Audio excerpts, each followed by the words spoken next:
Okay, ang dami nyo pala, oh. Welcome po sa inyo lahat dito sa Pidos, no? Alam ko ang iba dyan, wow, hindi na magpapigil.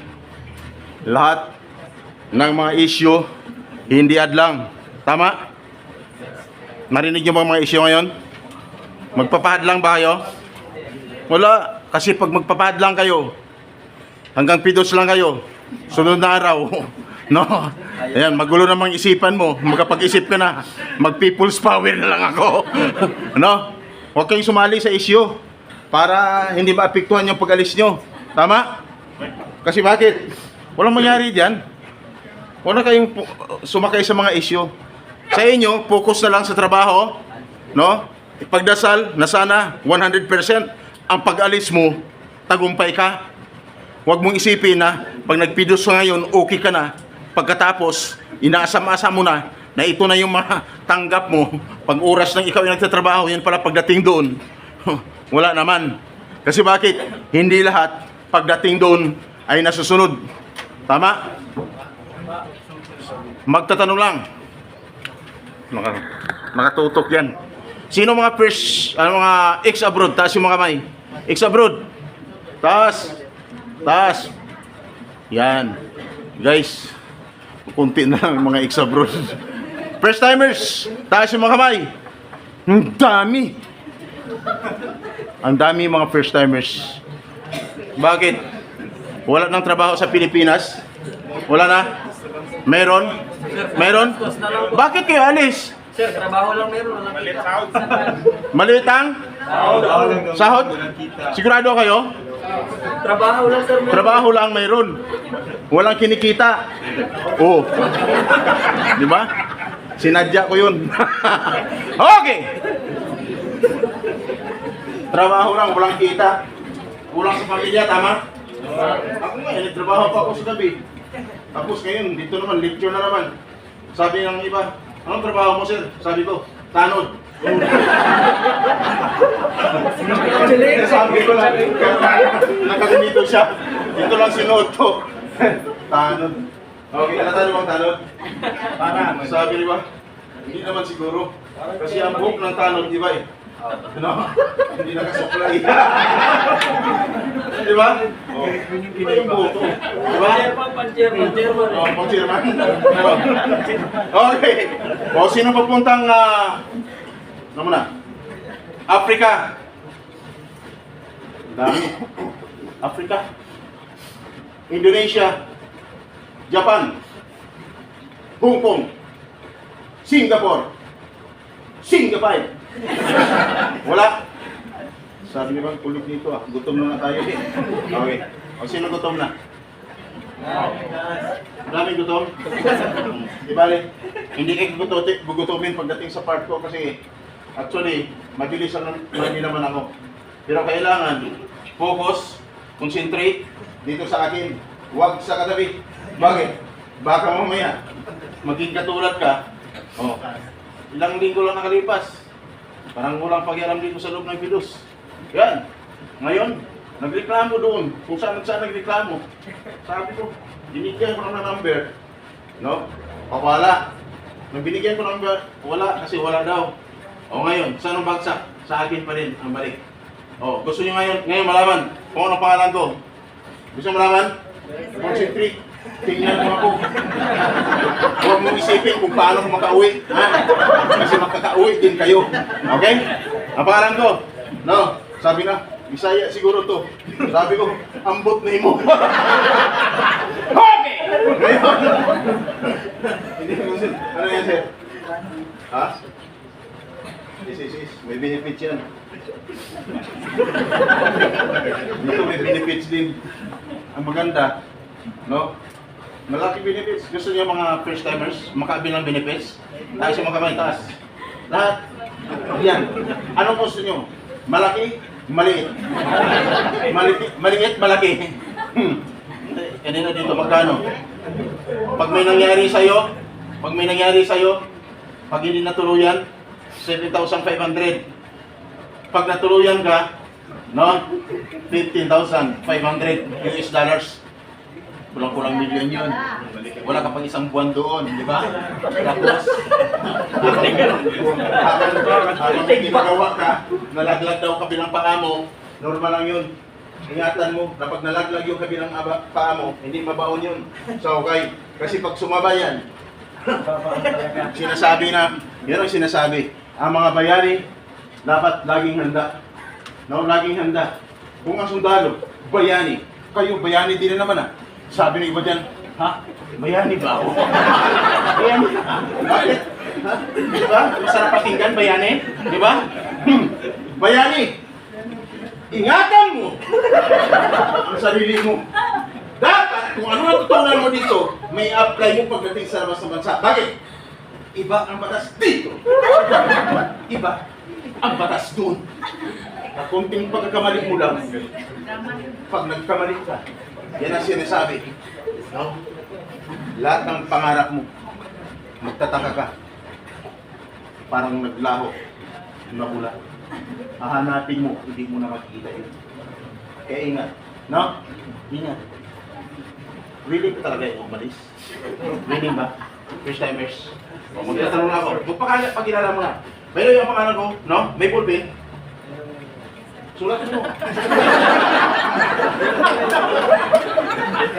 Ito ang pangalan ko. Mabilisan lang, mabilisan.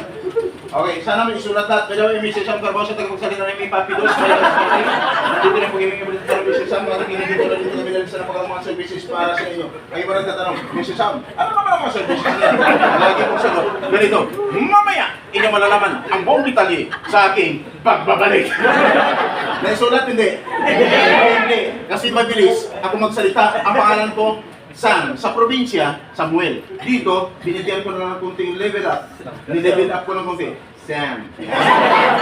Ayos, di ba? Mahilig tayo sa level up. Okay. Sam. Magtatanong lang. Hindi niyo isulat. Hayaan niyo, ibigay ko rin sa inyo mamaya. Magtatanong lang. Sabihin niyo kung anong totoo. Mga ex-abroad, dapat kayo ang bida ngayon ex-abroad. Iparinig niyo sa mga first-timers, ha? Mga ex-abroad. Taas na po rin, mga kamay ex-abroad.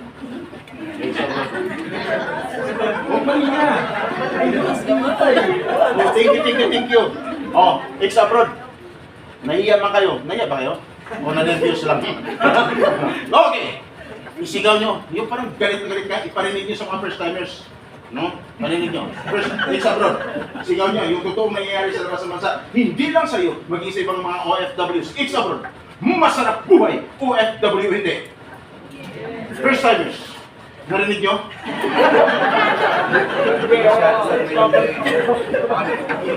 Hindi ba kayo magtataka? Bakit sa mga sabi ng mga first timers? Hindi. Ang mga ex-abroad? Hindi. Sabi ng mga first timers, ikaw po lang nakatingin sa akin. Ha? Kamusta? First timers? Okay lang. Hindi ko kayo tinatakot. Nagtatanong lang ako sa mga ex-abroad. Kailangan sagot nila, hindi. Bakit hindi? Bakit po, sir? Pag alis mo ba, pagdating mo nagka-problema, hindi nasunod ang kontrata, pahirapan sa trabaho, no? Walang sahod-sahod. Masarap po ba? Hindi. Hindi. May lumabas na. Isa rin, hindi pa alam. Sabi, natawag yung sa agency, sabi niyo, ma'am, ang sarap ng buhay. Diba? Ang daming pogi niya yung pagkaganda. Minsan, puro ano eh. Kasi nakakasawa, minsan yung puro si Mangutin, no? Pero pagdating sa part ko talaga wala nakasimangot, no? Sa Chinese country, ingat kayo. Bakit? Bawal ang mukha na si Mangutin doon. No? Kasi malas daw.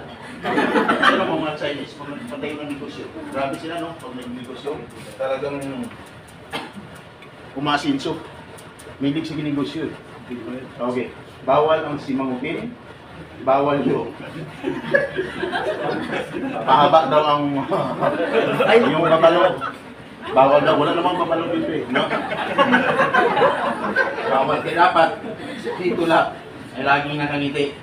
Kasi palis ko na eh. Okay, Mr. Sam, tanong ka ng tanong, bilisan mo kasi malapit na mag-alas 2. Advice yan. Oh, rapid lang po. Okay, ngayon. Timers. Ready na ba kayo? Ready na? Okay. Pangalan ko Mr. Sam. Naalala niyo ba si Sara Balabagan? Naalala niyo? Si Engineer Aquino, narinig niyo? Hindi. Sinong ex-abroad na umabot ng 20 years sa labas sa 20 years?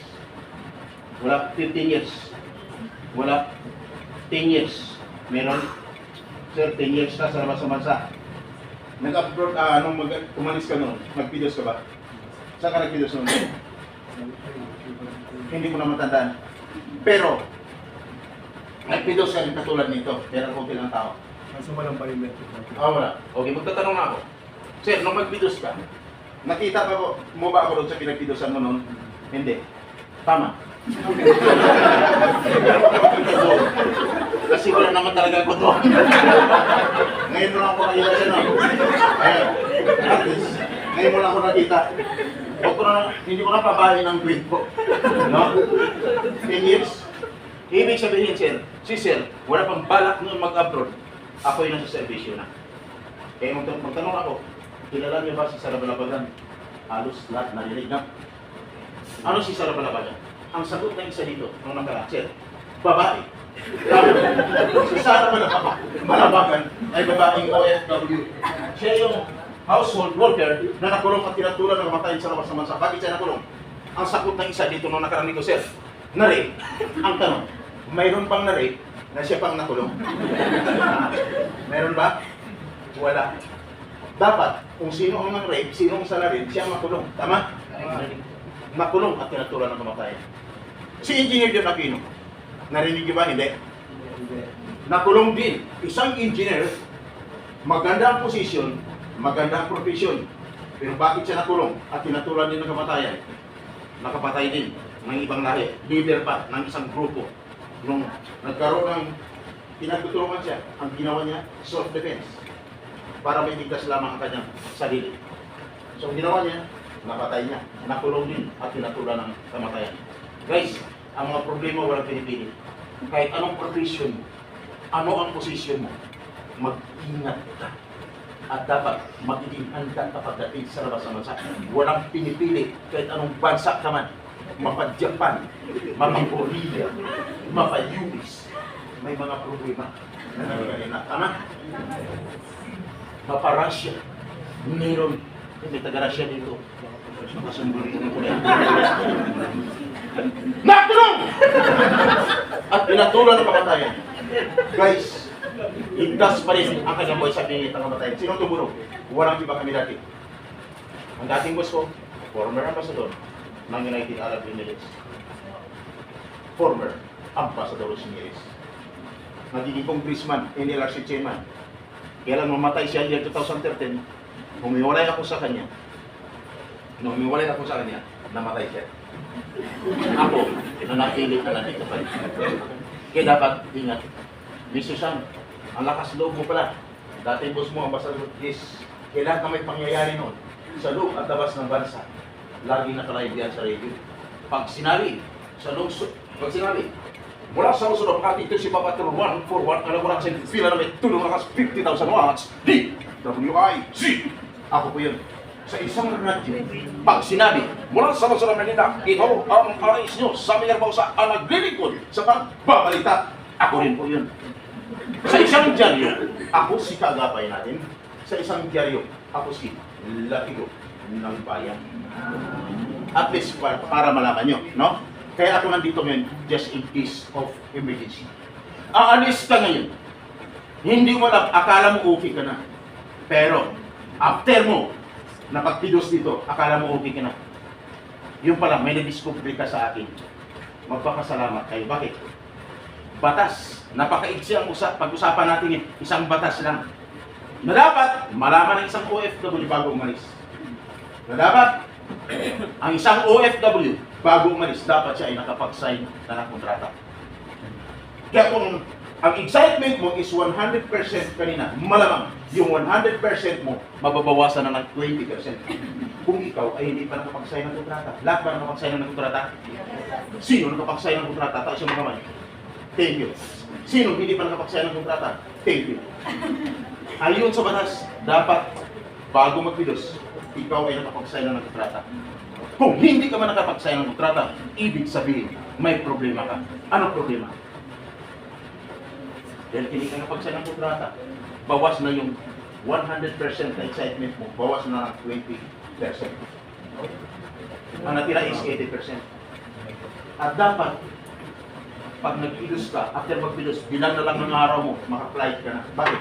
Yung nasa batas ng isang OFW, mula nag-apply at nag-isahan, dapat 60 to 90 days prior, dapat wala na siya sa Pilipinas. Sabi niyo ba, ha? 60 to 90 days prior, bakit kami nandito pa rin? May ibig sabihin, bawas naman ang 20% ang excitement. Ang natira is 60%.